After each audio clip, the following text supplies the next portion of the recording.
Chapter 10. Tola becomes Israel's judge. After Abimelech died, Tola, son of Puah, son of Dodo, was the next person to rescue Israel. He was from the tribe of Issachar, but lived in the town of Shamir in the hill country of Ephraim. He judged Israel for 23 years. When he died, he was buried in Shamir. Jair becomes Israel's judge. After Tola died, Jair from Gilead judged Israel for 22 years. His 30 sons rode around on 30 donkeys, and they owned 30 towns in the land of Gilead, which are still called the towns of Jair. When Jair died, he was buried in Canaan. The Ammonites oppress Israel. Again the Israelites did evil in the Lord's sight. They served the images of Baal and Ashtoreth and the gods of Aram, Sidon, Moab, Ammon, and Philistia. They abandoned the Lord and no longer served him at all. So the Lord burned with anger against Israel, and he turned them over to the Philistines and the Ammonites, who began to oppress them that year. For 18 years they oppressed all the Israelites east of the Jordan River in the land of the Amorites, that is, in Gilead. The Ammonites also crossed to the west side of the Jordan and attacked Judah, Benjamin, and Ephraim. The Israelites were in great distress. Finally they cried out to the Lord for help, saying, "We have sinned against you because we have abandoned you as our God, and have served the images of Baal." The Lord replied, "Did I not rescue you from the Egyptians, the Amorites, the Ammonites, the Philistines, the Sidonians, the Amalekites, and the Maonites? When they oppressed you, you cried out to me for help, and I rescued you. Yet you have abandoned me and served other gods. So I will not rescue you any more. Go and cry out to the gods you have chosen. Let them rescue you in your hour of distress." But the Israelites pleaded with the Lord and said, "We have sinned. Punish us as you see fit. Only rescue us today from our enemies." Then the Israelites put aside their foreign gods and served the Lord, and he was grieved by their misery. At that time the armies of Ammon had gathered for war and were camped in Gilead, and the people of Israel assembled and camped at Mizpah. The leaders of Gilead said to each other, "Whoever attacks the Ammonites first will become ruler over all the people of Gilead." Chapter 11. Jephthah becomes Israel's judge. Now Jephthah of Gilead was a great warrior. He was the son of Gilead, but his mother was a prostitute. Gilead's wife also had several sons, and when these half-brothers grew up, they chased Jephthah off the land. "You will not get any of our father's inheritance," they said, "for you are the son of a prostitute." So Jephthah fled from his brothers and lived in the land of Tob. Soon he had a band of worthless rebels following him. At about this time, the Ammonites began their war against Israel. When the Ammonites attacked, the elders of Gilead sent for Jephthah in the land of Tob. The elders said, "Come and be our commander. Help us fight the Ammonites." But Jephthah said to them, "Aren't you the ones who hated me and drove me from my father's house? Why do you come to me now when you're in trouble?" "Because we need you," the elders replied. "If you lead us in battle against the Ammonites, we will make you ruler over all the people of Gilead." Jephthah said to the elders, "Let me get this straight. If I come with you, and if the Lord gives me victory over the Ammonites, will you really make me ruler over all the people?" "The Lord is our witness," the elders replied. "We promise to do whatever you say." So Jephthah went with the elders of Gilead, and the people made him their ruler and commander of the army. At Mizpah, in the presence of the Lord, Jephthah repeated what he had said to the elders. Then Jephthah sent messengers to the king of Ammon, asking, "Why have you come out to fight against my land?" The king of Ammon answered Jephthah's messengers, "When the Israelites came out of Egypt, they stole my land from the Arnon River to the Jabbok River and all the way to the Jordan. Now then, give back the land peaceably." Jephthah sent this message back to the Ammonite king. This is what Jephthah says, "Israel did not steal any land from Moab or Ammon.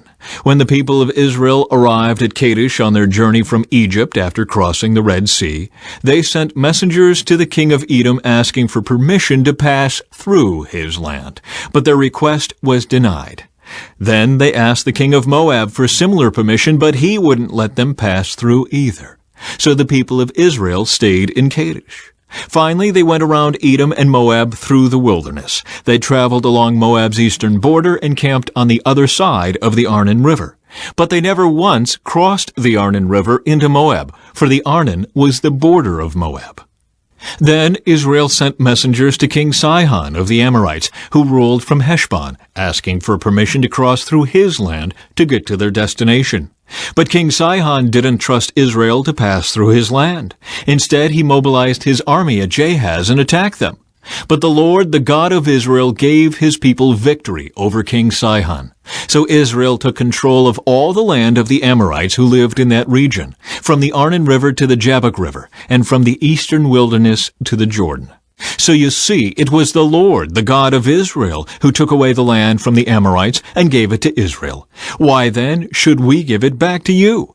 You keep whatever your god Chemosh gives you, and we will keep whatever the Lord our God gives us. Are you any better than Balak, son of Zippor, king of Moab? Did he try to make a case against Israel for disputed land? Did he go to war against them? Israel has been living here for 300 years, inhabiting Heshbon and its surrounding settlements, all the way to Aror and its settlements, and in all the towns along the Arnon River. Why have you made no effort to recover it before now? Therefore I have not sinned against you, rather you have wronged me by attacking me. Let the Lord who is judge decide today which of us is right, Israel or Ammon. But the king of Ammon paid no attention to Jephthah's message. Jephthah's vow.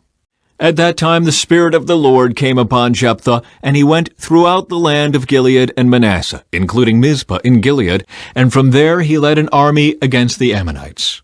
And Jephthah made a vow to the Lord. He said, "If you give me victory over the Ammonites, I will give to the Lord whatever comes out of my house to meet me when I return in triumph. I will sacrifice it as a burnt offering." So Jephthah led his army against the Ammonites, and the Lord gave him victory. He crushed the Ammonites, devastating about 20 towns from Aror to an area near Minnith and as far away as Abel-keramim. In this way Israel defeated the Ammonites. When Jephthah returned home to Mizpah, his daughter came out to meet him, playing on a tambourine and dancing for joy. She was his one and only child. He had no other sons or daughters. When he saw her, he tore his clothes in anguish. "Oh, my daughter," he cried out, "you have completely destroyed me. You've brought disaster on me, for I have made a vow to the Lord, and I cannot take it back." And she said, "Father, if you have made a vow to the Lord, you must do to me what you have vowed, for the Lord has given you a great victory over your enemies, the Ammonites. But first, let me do this one thing. Let me go up and roam in the hills and weep with my friends for 2 months, because I will die a virgin." "You may go," Jephthah said. And he sent her away for 2 months. She and her friends went into the hills and wept because she would never have children.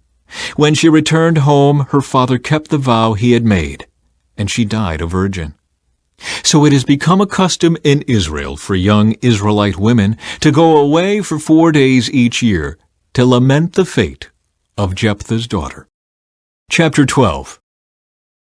Ephraim fights with Jephthah. Then the people of Ephraim mobilized an army and crossed over the Jordan River to Zaphon. They sent this message to Jephthah, "Why didn't you call for us to help you fight against the Ammonites? We are going to burn down your house with you in it." Jephthah replied, "I summoned you at the beginning of the dispute, but you refused to come. You failed to help us in our struggle against Ammon. So when I realized you weren't coming, I risked my life and went to battle without you. And the Lord gave me victory over the Ammonites. So why have you now come to fight me?" The people of Ephraim responded, "You men of Gilead are nothing more than fugitives from Ephraim and Manasseh." So Jephthah gathered all the men of Gilead and attacked the men of Ephraim and defeated them. Jephthah captured the shallow crossings of the Jordan River, and whenever a fugitive from Ephraim tried to go back across, the men of Gilead would challenge him. "Are you a member of the tribe of Ephraim?" they would ask. If the man said, "No, I'm not," they would tell him to say Shibboleth. If he was from Ephraim, he would say Sibboleth, because people from Ephraim cannot pronounce the word correctly. Then they would take him and kill him at the shallow crossings of the Jordan. In all, 42,000 Ephraimites were killed at that time. Jephthah judged Israel for 6 years. When he died, he was buried in one of the towns of Gilead. Ibzan becomes Israel's judge. After Jephthah died, Ibzan from Bethlehem judged Israel. He had 30 sons and 30 daughters. He sent his daughters to marry men outside his clan, and he brought in 30 young women from outside his clan to marry his sons. Ibzan judged Israel for 7 years. When he died, he was buried at Bethlehem. Elon becomes Israel's judge. After Ibzan died, Elon from the tribe of Zebulun judged Israel for 10 years. When he died, he was buried at Ajalon in Zebulun. Abdon becomes Israel's judge. After Elon died, Abdon, son of Hillel from Pirathon, judged Israel. He had 40 sons and 30 grandsons who rode on 70 donkeys. He judged Israel for 8 years. When he died, he was buried at Pirathon in Ephraim, in the hill country of the Amalekites.